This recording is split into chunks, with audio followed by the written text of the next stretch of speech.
Kita akan membuat media tanam yang bagus untuk tanaman sayur-sayuran, hortikultura, dan tanaman buah dalam pot atau tabulam pot. Komposisi media tanam yang saya rekomendasikan adalah yang pertama, topsoil.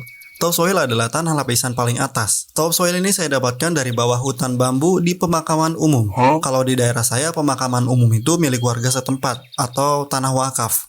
Cara mengambil topsoilnya cukup mudah. Kalian perlu ke tengah-tengah hutan, kemudian kalian singkirkan daun yang ada di atas tanahnya. Dan inilah topsoil yang saya maksud.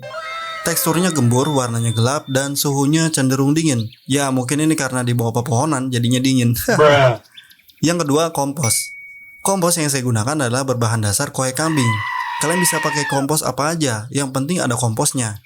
Untuk cara membuat kompos, kalian bisa cek link yang ada di deskripsi. Yang ketiga, arang sekam. Kita wajib menggunakan arang sekam agar media tanam tidak padat dan tidak keras. Nah, itulah ketiga bahan yang saya rekomendasikan. Sisanya bisa kalian tambah dengan sekam mentah atau yang lainnya. Di sini saya ingin tambah dengan media tanam bekas supaya irit. Takaran media tanam yang saya gunakan adalah 1:1:1:1.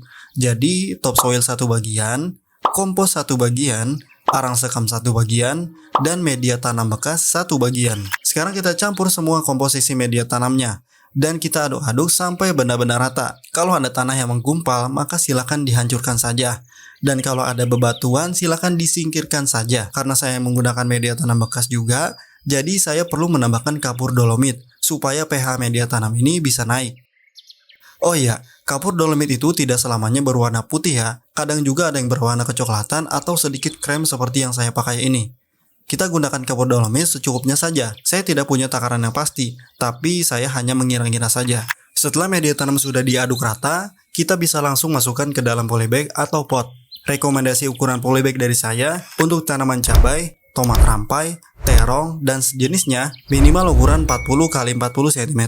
Untuk tanaman sayur dari jenis sawi minimal 30 x 30 sampai 40 x 40. Bisa juga pakai ukuran 20 x 20 untuk sawi pakcoy, cesim, selada, dan sejenisnya. Adapun untuk sawi pagoda minimal 30 x 30 cm. Dan untuk tanaman tomat yang buahnya besar minimal 50 x 50 cm. Semakin besar buah yang dihasilkan, maka semakin besar juga polybag yang dibutuhkan. Setelah semua media tanam dimasukkan ke dalam polybag, berikutnya kita berikan decomposer atau bioaktivator, atau lebih baik agensi hayati. Decomposer itu seperti M21, bioaktivator itu seperti EM4, dan agensi hayati itu seperti Trichoderma dan Gliocladium. Di sini saya menggunakan Trichoderma yang sudah diaktifkan. Untuk cara mengaktifkan decomposer dan sejenisnya, silahkan cek link video yang ada di deskripsi. Agensi hayati aktif ini saya cairkan 10 kali lipat. Jadi, 1 liter agensi hayati aktif dicampur 10 liter air biasa. Setelah ini langsung saja siram ke media tanam yang sudah kita buat. Kalian bisa memberikan masing-masing polybag 200 ml sampai 500 ml. Tergantung dari ukuran polybag. Semakin besar ukuran polybag, maka kebutuhannya semakin banyak. Nah, sekarang tunggu saja sampai 1 bulan atau sampai bibit tanaman sudah siap dipindahkan. Alhamdulillah sudah 1 bulan berlalu. Di sini saya punya bibit cabai yang sudah siap pindah tanam. Sebelum pindah tanam, kita basahi media semainya dan media tanamnya juga terlebih dahulu. Setelah ini langsung saja pindahkan ke polybag seperti biasa. Sekarang kita akan tunggu selama 1 bulan lagi. Kalian bisa dukung channel saya dengan membeli barang yang saya jual di toko Oren. Linknya ada di deskripsi. Alhamdulillah akhirnya bibit yang kemarin ditanam di media tanam ini sudah berumur 1 bulan. Di sini saya gunakan 2 metode. Yang pertama metode potong pucuk. Dan yang kedua tidak dipotong pucuknya. Kedua metode ini berjalan dengan lancar. Kondisi tanamannya sehat dan kalian bisa lihat sendiri warna daunnya hijau. Tanaman ini punya banyak sekali tunas air. Sengaja tidak saya pangkas untuk membuktikan bahwa media tanam ini benar-benar bagus untuk tanaman sayur, horti, dan buah untuk skala rumahan. Sekarang kita lihat kondisi tanamannya. Tanaman cabai yang tidak dipotong pucuk sudah mulai tumbuh putik buah. Sedangkan tanaman yang dipotong pucuknya baru tumbuh calon putik bunga. Ya memang kalau pucuknya dipotong itu membuat tanaman berbuahnya jadi terlambat. Karena kemungkinan tanaman sibuk menumbuhkan tunas air yang baru.